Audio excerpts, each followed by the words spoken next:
Bertha's Christmas Vision by Horatio Alger, Jr. It was the night before Christmas, snow was falling without, and the wind dashed the cold flakes in eddying whirls into the faces of those wayfarers whom business or pleasure kept out thus late.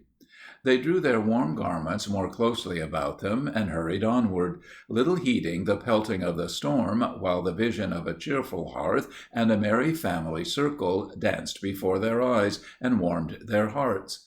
Merry St. Nicholas, too, the patron saint of children, was abroad. It was a busy night with him. Thousands of parcels must be made up and showered down as many chimneys into expectant stockings before the morrow's dawn. So he gives the rein to his coursers and speeds swiftly along, through forest and brake, through deep drifting snow, over river and lake, over hill, over dale, where the keen northern blast, with fierce angry moaning, drives fearfully past. In a large and pleasant room sat little Bertha, gazing thoughtfully into the fire. The fire crackled and burnt, and shadows, cast by its flickering light, danced on the wall. But little Bertha's thoughts were far away, and she heeded them not. For many weeks she had been looking forward to this very night, and now she was trying to conjecture what gifts good St. Nicholas had in store for her. At length she grew weary of conjecture, and took a lamp from the table, and went upstairs to bed. It was a neat little chamber, and the counterpane on Bertha's bed rivaled in whiteness the falling snow without. Bertha looked out of the window, against the panes of which the snow was beating noisily. "Oh, it is a cold night," thought she. "St. Nicholas will have a hard time of it. What if he should not come at all?" Bertha's apprehensions were soon dispelled, for, as she looked out, the sound of silvery bells came nearer and nearer, till at length it paused under her window, and a moment afterwards was heard in an opposite direction. Bertha rubbed her eyes and strove to distinguish the sleigh from which these sounds proceeded, but she could distinguish nothing. "Can it be St. Nicholas?" thought she. Even as she spoke, mingling with the sound of the retreating bells, she thought she could distinguish the words of a song. She listened attentively, and these were the words which the wind bore to her. "The path I have chosen is covered with snow, the streams are all frozen, yet onward I go. I glide o'er the mountain and skim o'er the lea, I pass by the fountain, yet no eye can see. My form or my shadow on snowdrift or mound, on hilltop or meadow or frost-spangled ground. While sleigh bells are ringing upon the highway, and glad parties singing, so thoughtless and gay, I pass through and over each hamlet and hall, ere mortals discover who gave them a call. I pause but to count o'er the gifts for each one, and then quickly mount o'er the stile, I am gone." "That must certainly be Santa Claus," thought Bertha, so she carefully hung up her stockings before the fire and went to bed. She soon became tired of waiting for St. Nicholas to come, and in a few minutes she was asleep. But the thoughts of Christmas had taken fast hold of her mind, and as she slept, shaped themselves into the following dream. She thought that as she was lying awake in her chamber, there appeared suddenly before her 3 figures clad in white. Slowly they advanced, hand in hand, until they stood before her bedside.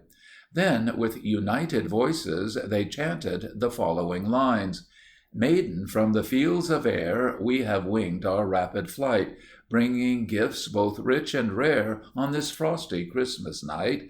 Guard them ever, they will be of exceeding worth to thee." They ceased, and Bertha, in great astonishment, inquired, "What, are you St. Nicholas?" Or she added, recollecting herself, "Perhaps you are his sisters." The visitors resumed their chant: "Maiden, know, thy Christmas saint beareth gifts of mortal taint.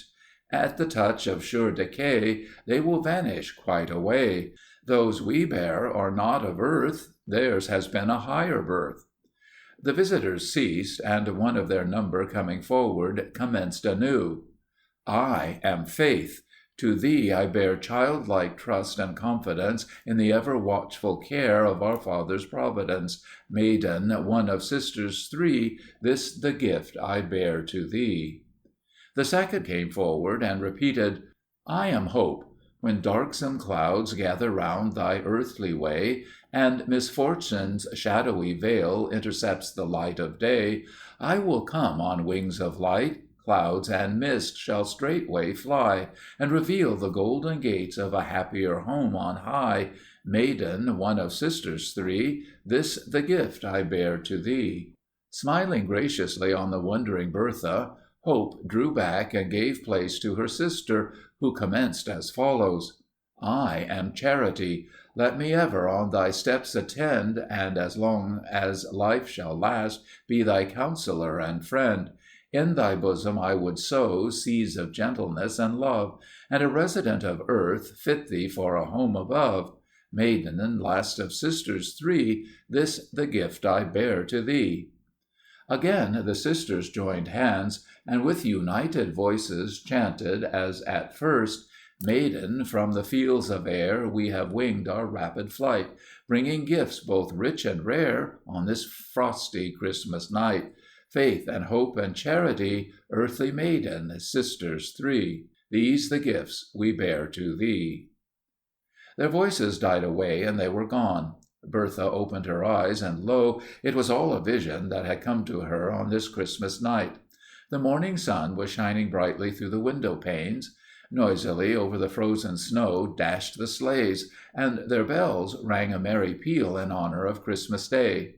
Bertha glanced at the well-filled stockings that hung in front of the fire, and then she knew that St. Nicholas had been there with his budget of gifts, and the words sung by the sisters came into her mind.